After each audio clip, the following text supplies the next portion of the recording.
Good morning, China Agriculture back in action. We had some busy morning hearing some concerns about the current use. We're going off agenda a little bit just because we had a gentleman here and we just had a few minutes, so I think we're in bonus time. Uh, we're going to hear some concerns about some help. So, welcome. The floor is yours. Thank you, Sharon. My name's Dan Query. I own Fern Hollow Apple Orchard in Middletown Springs, Vermont. I am the managing partner of Vermont Terps. And Actually, yeah. One more this way. Yeah, thank you. And I would believe I could say it with all honesty. Vermont Terps is the largest hemp producer in the state of Vermont. We started 7-8 years ago, right in the beginning, when the state and the federal government, the state signed up with the federal government to start the pilot program. We had over 100 acres of hemp in cultivation. We grew it for 3 years. We all kind of know what happened. There was no markets for it when it was grown. Nobody knew how to dry it. Nobody knew how to sell it.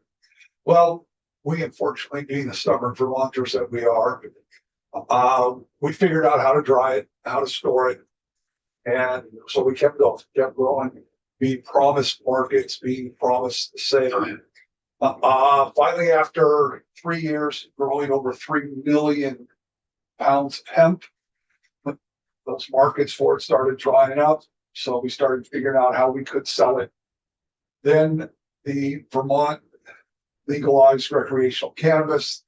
Cannabis Control Board came to be. Department of Agriculture got out of it. Cannabis Control Board took us over. Cannabis Control Board doesn't know what it is. It's that simple. Right. They don't recognize what our products are. They don't know how we make our products. They don't know what to do with us. So unbeknownst to all of us in the hemp world, a week and a half ago, Cannabis Control Board passed a rule with no public input, no discussion, no nothing, at their March meeting, giving all of the hemp producers in this state 6 months to sell all their product, and then at the end of 6 months, the Control Board's going to seize it, and we have to dispose of it. What you have in front of you is the Cannabis Control Board's press release straight from their site. The very last sentence tells you that we have to discard that product. You're talking about the distillate. Anything that we're registered or marketing in the recreational use market. So what happens is, to have a full spectrum product, people combine the cannabinoids in hemp with the recreational use to make a broader product. Mm-hmm. For people who are suffering from stress problems, right. CBD brings down the anxiety from the recreational cannabis. So now it's there's no paranoia in trying to get relief. So it's the marriage of the two products that's been going on. Well, now they've ended that. They've ended our ability to market hemp in the adult use market. Whether it's registered, well, it has to be registered. It's in the adult market. So every product that we sell, I back up a little bit. Several years ago, we had to become a licensed hemp or recreational marijuana producer, even though we were hemp, because the state didn't know what to do with us. So they made us register as a recreational producer because we had all this hemp. So now we're licensed. So now we have to register all of our products with the Cannabis Control Board. We have to send in certificates of analysis. We have to prove exactly what it is. I mean, no problems. Following all the rules. Some product manufacturers in the recreational world are buying these hemp products from out of state because there's no rule against that. They're legal at the federal level. And then they're adding them to products that are being sold in the recreational market. So the Cannabis Control Board can't really figure out how to make all this work. So basically, with the stroke of a rule, they've put all the farmers, everybody in the state of Vermont who grow and process hemp out of business in 6 months. That's not gonna happen. I can tell you that. We have some pretty good, hemp rules that are gonna come into play. This is gonna still be going on, an ongoing conversation. That's not gonna end once we pass with what we've got. We do realize, that, hemp and marijuana are two different entities. We are trying to get it so that hemp is a non-intoxicant and marijuana is. We do have a problem with the distillate, because it's carrying too much THC to be considered hemp. But then by the time that it gets dumbed down into the product, you are down below the legal limits of where you want to be. I can tell you that we're not going to put hemp, we're not going to put the hemp market out of business. We are going to have a clear distinction of what's hemp and what's marijuana. And that's going to be only because of where the levels are allowed. You know, what side you're on. Are you a marijuana producer? Are you a hemp producer? Meaning full well that we use some of the wrong phrases because you're in the business and we're not. But what we're really trying to get to is to protect both marijuana, both hemp, and come up with clear divisions. We're having a real hard time with the federal government as far as what's allowed to cross state lines and what's not allowed to cross state lines. But our goal in this committee, and we're gonna do it. There's no ifs, ands, or buts about it. Our goal in this committee is to protect you, protect your business, and to make sure that if anything, we allow you to grow more and to have a market to sell to. We would love to. And we're going to do that. So what I would say is, as far as this letter right here, and I get it, and I'll tell you, one of the biggest things is for you to come in here and to be not take it serious about what your concern is. We are taking you very, very serious. My orchard, Middletown Springs, Burn Hollow Apple Orchard, almost 30 years ago, we lost a legislative battle at the federal level. Pasteurized juice being shipped from one state to another.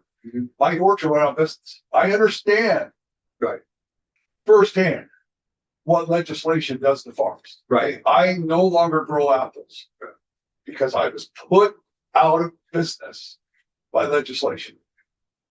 So that's not That's gonna why I'm here. that's not gonna happen here. Okay. Bear with us. There's gonna be some rulemaking that still goes on. There's still negotiations. There's still arm twisting. And you probably heard at the beginning of it, but I'm gonna tell you again. This committee wants to get to a point to where we protect farmers on the grow side, and then there are some regulations that go on the other side. We really want to let them do what they do. But if we see that our farmers get harmed in any way, we'll wade in with a club and we'll write laws, we'll write rules, we'll do whatever. And we are going to support the farmer. I appreciate that. And you got a word on that. We told everyone that, and it's not going to change. As I am also the technical director for Vermonter. Yeah. Probably equal to or more than anybody in the state. I understand how products are moved, how they're made from the field to being a winterized crude, to being a distillate, to being an isolate, to being transformed. I will be more than happy to answer any of those questions when those come up. And I think Dan, I think we're going to have some of those questions. And it's a little far ahead of where we're going to get to for this legislation. What we're really getting to, and maybe you have the same. I imagine again, being the largest producer, but what we are really getting asked to do is to regulate this so that this hemp can stay out of the federal eye as far as to be able to travel nationwide. Another thing we're trying to do is we are one of the reasons why we're coming up with the licenses and the fees is we want to keep other national people from invading your market, and we want to give you the protections. And we think that we can do that by just charging some fees. Yes, they might seem a little bit hard for you to pay, but we do know already that there's national people that will not pay them. So therefore, they will not come into your market. And so, yeah, there's a dance going on. But rest assured, this committee is committed to the hemp marijuana growers in the state, and yeah,